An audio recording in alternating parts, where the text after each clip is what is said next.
The stuff that I'm more well known for is like the kind of whimsical characters and just absurdist stuff that comes in a stream of consciousness way.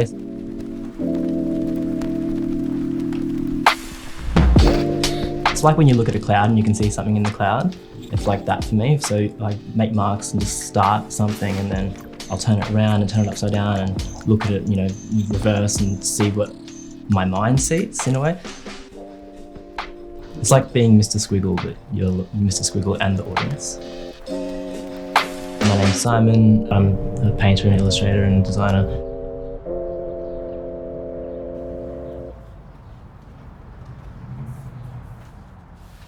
I've always kind of painted and drawn as long as I can remember.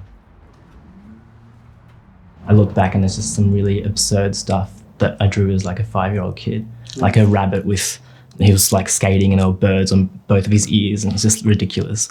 But that has carried through to stuff I do today as well. All the children's books I had as a kid, like Graham Base and Amalia, artists like Dali and Magritte that I really liked.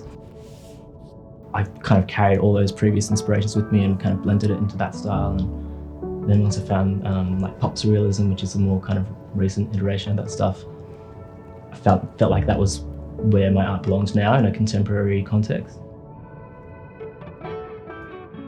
I think this piece in particular, I mean, I think it's so old now, but I just remember at the time thinking I'd finally done something that felt like me. And before that, I was kind of, you know, being really influenced by other artists or kind of trying to do my version of their work. And this one I felt was like something I hadn't seen before and something I could pursue in my own stuff.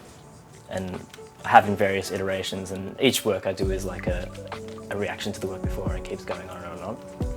But I always kind of come back to the feeling I got with this one because it just felt so right at the time.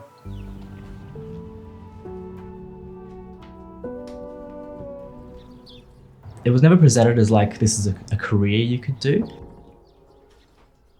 Being an artist and filtering it through the lens of how do I have a sustainable income and career and stuff, because no one was really saying that you can go and be a professional artist. So that's why I've ended up where I am, and I'm happy there, but it was like that tangent that took me there. Stuff I do at the agency is a bit more just agnostic, and it's, you know, anyone could have kind of done it. Well, I can't see my style in it. Other people might say they can, but yeah. Working full-time makes it quite hard to do the amount of work that I want to do outside of work.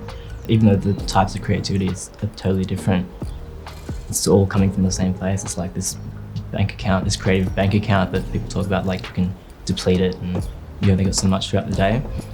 So I do come home and it might be like, you know, 7:30, 8, 9 o'clock, something like that, and then gotta have dinner and do all that kind of stuff, and then there's only a couple of hours left at the end of the day when you're pretty exhausted to just force yourself to do stuff. And you can't always create in that mindset either.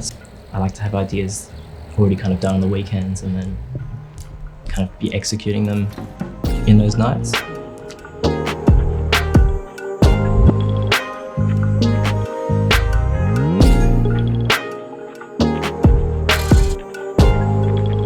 If I know I have a lot of work on, sometimes at night, if I have to keep working on it, I'll go back to my personal work.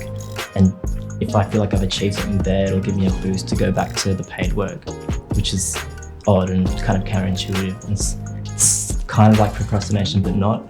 It's like you had a little, you know, creative win so you can kind of keep going on the other stuff.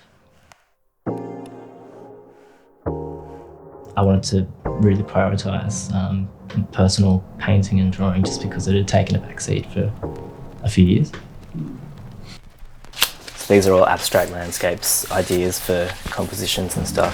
That one I turned into a finished painting just based on that sketch alone. That's the first sketch that I thought of that led to this idea, I think, here. So, and then this I've turned into a more developed sketch as well. And then that into a more fully realised painting that I'm still working through now. I think COVID kind of maybe adjust a bit as well, being in lockdown and having a little bit more time where, you know, where possible to kind of work on that and seeing it kind of develop more than I had in the previous years, and just made me realise that I'd lost a lot of time.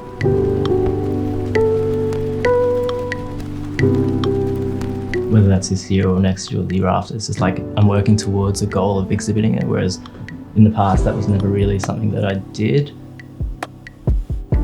When Instagram came along and that became the gallery, and there wasn't that real need to kind of get a show together like there might have been before. Now I think working towards that goal and curating pieces so they all kind of speak to each other is a different way of producing the work. Lately leaning more towards abstraction and expression as opposed to like really defined detail stuff. So it's a bit of that and kind of figuring out how I do things like abstract landscapes with my style from the past and kind of blending those things together.